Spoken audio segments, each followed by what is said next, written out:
Hmm.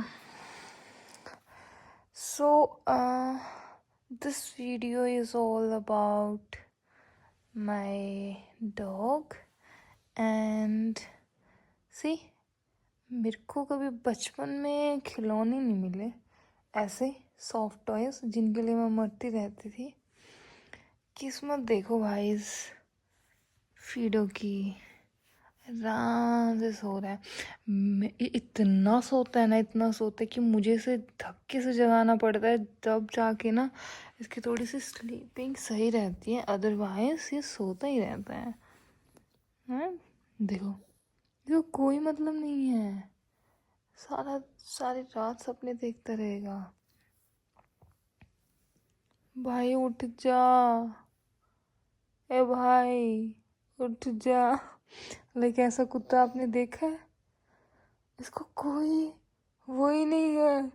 ए भाई तेरे को प्रोटेक्शन करनी है हमारी। बट लिटरली प्रोटेक्शन तो मुझे इसकी करनी पड़ती है।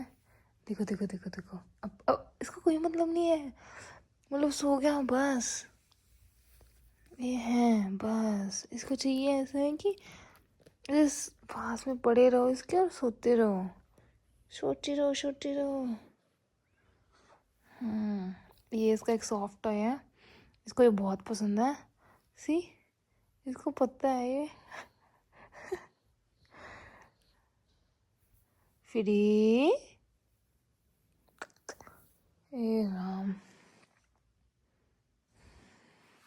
सी, मेरा डॉग ऐसे सोता है। प्लीज़ कमेंट में बताइए आपका डॉग कैसे सोता है। ऐसे जनरली मैंने बहुत ज़्यादा कम डॉग्स को देखा है सोते हुए जो बेफिक्र हो कि लाइक सी, कोई दुनियादारी से मतलब नहीं है इसे, क्या है क्या नहीं, कहाँ पे मैं हूँ कहाँ पे नहीं। घोड़े बेच के सो रहा है, घोड़े बेच के सो रहा है, घोड़े बेच के। सी, इसको उठाए भी ना, ए उठ जा, ए उठ जा। ये तब भी ना उठे। सी, हे राम, ये बहुत ज़्यादा सोता है। मैं चाह रही हूँ कि थोड़ा सा कम सोए, कम सोए, कम सोए। इवन ये खराटे भी मारता है। अभी थोड़ी देर मैंने और रिकॉर्डिंग करती रही ना मैं इसकी, ये खराटे भी मारने लग जाएगा। सी सी, खराटों की आवाज़ इसकी, मतलब क्या ही है रे तू, ले सो जा।